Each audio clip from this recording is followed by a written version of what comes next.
Today, I wanted to have a conversation about the ebbs and the flows, and really to invite us into a conversation about, what does it look like to really be in our power, whether we're feeling amped up and energized or we're feeling all the emotions, and maybe we're feeling a little bit more quiet and contemplative.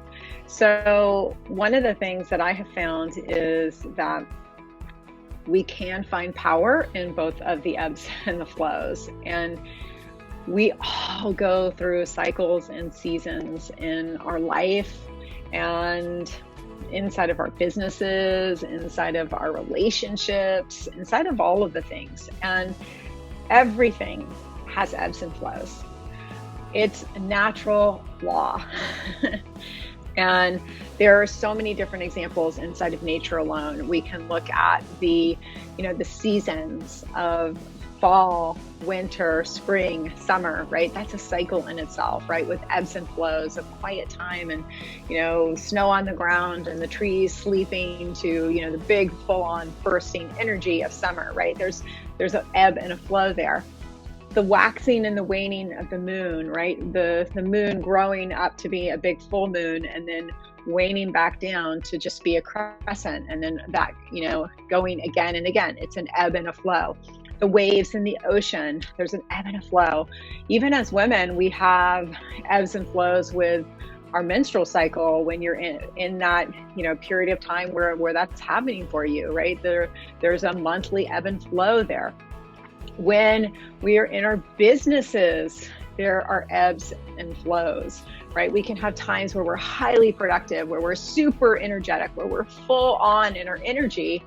And then we can have times where maybe we need to rest. Maybe we just need to breathe. We need to process emotions. We need to feel things. We need to just be, right? There's a time and a space for that. And I find that, when I teach about money, when I teach about abundance, when I teach about even business principles, I often come from a more feminine perspective, a more feminine paradigm. And simply because learning how to lean less on that masculine energy of always pushing, right? Driving forward, working hard, right? There's a time and a place for that. There are points where that is so important and needed. And then there's also times when we need to soften, right? We simply need to make space, right? Allow in more, stand in faith, be in trust, let things in, allow ourselves to be supported. And so you need both, right? I love a good plan. I love taking action. And I also know that there is a duality. There is this space of allowing that also needs to be present. So ebbs and flows are natural. They're needed. They're even, I would say, desired, right? That is absolutely 100% a truth. And so it doesn't mean that inside of the ebb that you don't show up to do the work, but we understand that we can find just as much power inside of the ebb as we can inside of the flow. And this is counterintuitive because our collective training has taught us that being busy is where we find our value, right? And this is one that I still unpack, you guys. I have to continuously gather alignment around this one. And I know that you do too. And that's part of why we're having this conversation, right? It's really trusting that there's something absolutely productive that can be happening even when it doesn't look like work is being done, right? That's trusting in that ebb. That's finding our power in that ebb. And I have a term for this. I call this being vibrationally productive, right? We can be productive in our energy and the way that we're holding ourselves in faith and trust, even if we're not doing something, right? It's trusting that even if we don't feel our most energized, even if we don't feel totally amped up or hyped, right? If our schedules aren't jam-packed, if we're not busy every second, that what we have to provide is still a value, right? That we can still be in a productive energy. So one of the things that, when I think about this is that we get to choose our internal state, right? And choosing and really being thoughtful about our internal state is so powerful, because that's where our creative power resides. And so if we can stay in this feeling of trust that, things are getting better, that things will unfold, that opportunities are making their way to us, right? That we can't even see with our physical eyes, that there's value in that. And I often tell the story of, it's like we have a seed that's in our heart. And if we were to take that seed and plant it into the ground, we have to remain in a place of trust, right? There might be a little bit of an ebb there before that seed sprouts into a beautiful, plant, right? Or vegetable or flower or tree or whatever it is, right? There's going to be a little bit of an ebb, right? There's going to be a space before the blossoming happens. And so vibrationally productive is that space in between, right? Inside of the ebb, where we still hold our power, where we still hold faith, where we still hold trust. I had one of my mastermind clients recently. She was sick, and there was a couple weeks where, she really just wasn't at a level where she could function inside of her business. And this was very scary to her. But what happened was she realized that her business didn't crumble. In fact, inside of that rest, she realized that there were lots of different tasks that were on her list that she actually didn't even need to be doing.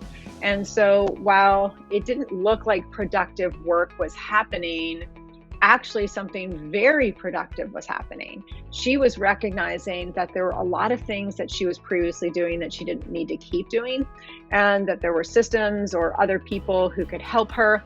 And so as a result, that time off, where maybe she was in a lower level of energy, actually was some of the most productive time inside of her company, because it totally freed up space and capacity going forward.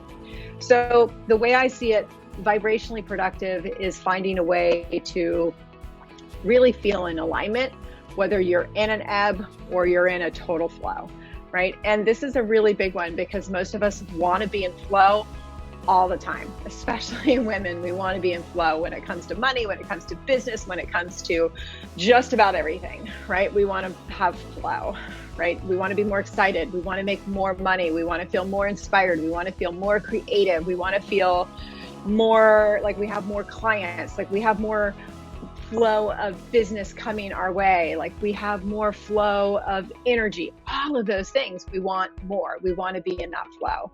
Have you ever felt like that? I have felt like that, right? That's why we're having this conversation. But it's key that we find our power inside of the ebb. And one of the comments here, rest is essential. 100% it is. Sometimes we need to rest. Sometimes we actually need to take things off of our plate very intentionally, so we can create more space for whatever it is that's coming in next, or just so that we can actually have the space to rest and to be and to rejuvenate and regather our energy for whatever it is that we're going to go off and do after. And we can show up for ourselves, right? The power of being vibrationally productive to me means that we can show up for ourselves no matter what, and love ourselves regardless. Even when the seeds that we're planting are just germinating, right? They're just budding roots. They're just starting to take form underground, right? We can show up for ourselves in faith when we're waiting for a client to say yes, or we're waiting for the proposal to come back, or we're waiting for the customers to sign up for something, or whatever it is, right? We can show up for ourselves, and we can hold just as much faith on a really amped up, excited, full of energy day as we can on a slow, quiet, easygoing day, right? That's being vibrationally productive. And I believe that this is 100% a part of our next level in receivership and learning to truly receive, right? Maintaining that energy of faith and trust, knowing that good things are coming to us, regardless of whether we're in hype mode or if we're in a more quiet and internal place, that both are valuable. Both are valuable.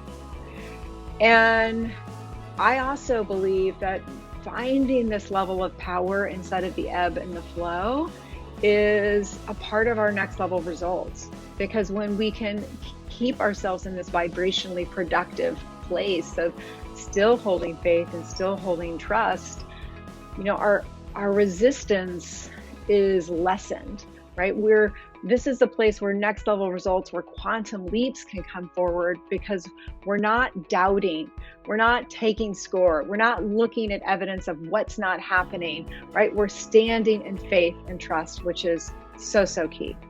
So I want to know, what does this look like in your business? And can you imagine looking through the lens of, what would it be like to consider the ebbs and the flows as both of those being vibrationally productive, right? As a place where you could trust yourself, you could love yourself, you could stand in faith, you could be with whatever there is to be with at that moment. I want you to tell me in the comments what's landing for you, what's resonating, what's coming up for you. And I want to invite you to have this kind of honest conversation with yourself. Can you trust even in the moments when there's an ebb, right? Can you trust just as much as when it feels like you're in the flow? And if not, this is the edge. This is the edge to keep exploring. So let me know in the comments. I love being here with you. I love having these conversations together. And if this is of value to you, I encourage you to share it out. You can share these conversations with your friends, with your family.